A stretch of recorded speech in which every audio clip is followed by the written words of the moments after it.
तर आजच्या आपल्या रेसिपीचं नाव आहे आळू वडी किंवा आपण याला पोथीच्या पानाच्या वड्या पण म्हणतो. अशा प्रकारचे पानं असतात. हे बघा, छान मोठे मोठे, खूप मोठे नाही घ्यायचे, नाजूक साईज मध्ये. त्याला आळूचे पानं किंवा पोथीच्या पानाचे पानं सुद्धा म्हणतात. तर आपण आज याच्या वड्या बनवणार आहे. त्यासाठी आपल्याला लागणार आहे बेसन, तीळ, जिरे पावडर, ओवा, मीठ, जिरे, त्यानंतर आहे हे धनिया पावडर, थोडासा तिखट, त्यानंतर लेमन आणि हळद.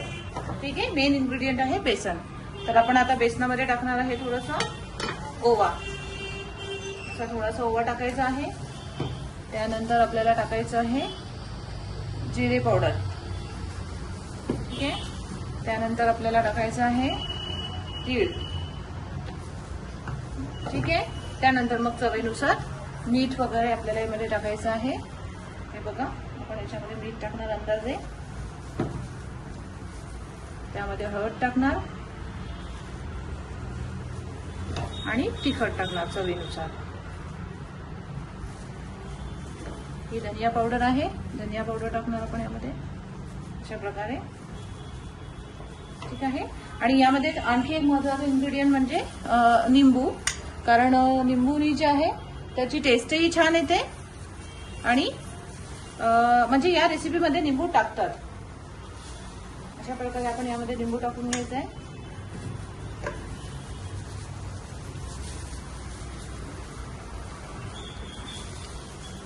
भरपूर लिंबू टाकायचं आहे आपल्याला यामध्ये.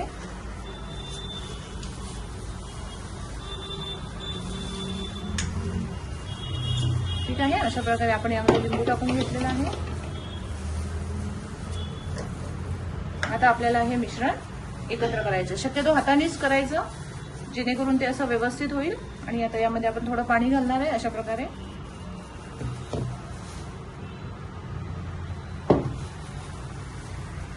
खूप पातळ नाही करायचं आहे, त्या पानांना लागलं पाहिजे ते व्यवस्थित अशा प्रकारे.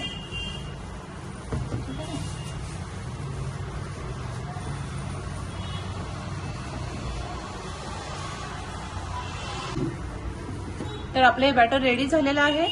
आता आपल्याला करायचं काय की हे पानं घ्यायचे अशा प्रकारे.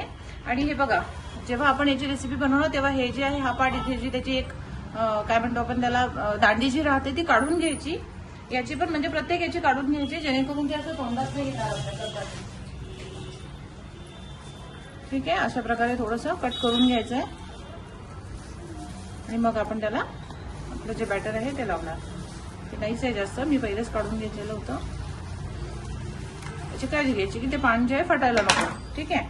तर आता हे असं पान ठेवलेलं आहे आपण. आता आपण याला हे बॅटर लावणार. हे असं घ्यायचं आहे, थोडं थोडं थोडं थोडं. ठीक आहे. आणि हे असं लावायचं आहे. ठीक आहे. येस. त्यानंतर त्याच्यावर दुसरं पान घ्यायचं, ते पान ठेवायचं अशा प्रकारे. आणि त्याला पण हे बॅटर लावून घ्यायचं आहे.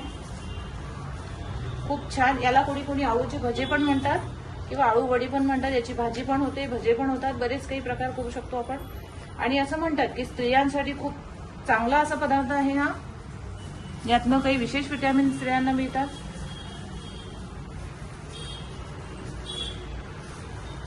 ठीक आहे. हे अशा प्रकारे आपण याला कोटिंग दिलेलं आहे. तर आता काय करायचं, याच्या वडी फॉर्म मध्ये याला बांधून घ्यायचं आहे असं व्यवस्थित.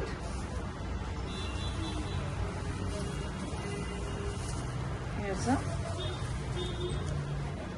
अशा प्रकारे त्याला छान बेसन लावून घ्यायचं सगळीकडनं, जेणेकरून ते स्टिफ राहायला पाहिजे अशा प्रकारे. ठीक आहे. हे बघा, हे अशा प्रकारे आपण त्याला बांधून घेतलेलं आहे. पूर्ण त्याला बेसन लावून घ्यायचं आहे, जेणेकरून ते वाफवल्यावर अगदी छान होते.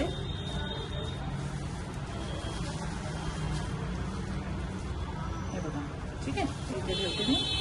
हे अशा प्रकारची वडी तयार होईल. हे अशा प्रकारे. तर आपण बाकीच्याही वड्या तयार करून घेणार आहे आता. मी आता बाकीच्या वड्या तयार करून घेते. तर हे बघा, अशा प्रकारे या वड्या आपण लावून घेतलेल्या आहे. आता आपल्याला याला वाफवून घ्यायचं. कुकरमध्ये वाफवून घेऊ शकता किंवा कुठलंही वाफवण्याचं जे भांडं असेल त्यामध्ये याला वाफवून घ्यायचं आणि मग आपण याला फ्राय करून घेणार. तर चला.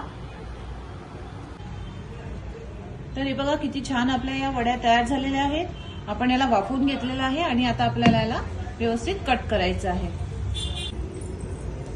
अशा प्रकारे आपण याला छान छोट्या छोट्या पीसेस मध्ये कट करून घेतलेला आहे आणि आता आपण याला डीप फ्राय करणार आहे। तर बघा खूप छान अशा या वड्या आपल्या तयार झालेल्या आहेत। याला आपण डीप फ्राय केलेला आहे। खूप छान दिसत आहेत त्या। हे बघा खूप छान अशा दिसत आहे आणि एकदम अशा बिलकुल कुरकुरीत आहेत। खायला एकदम कुरकुरीत लागतात आणि खूप टेस्टी लागतात। तर नक्की रेसिपी ट्राय करा।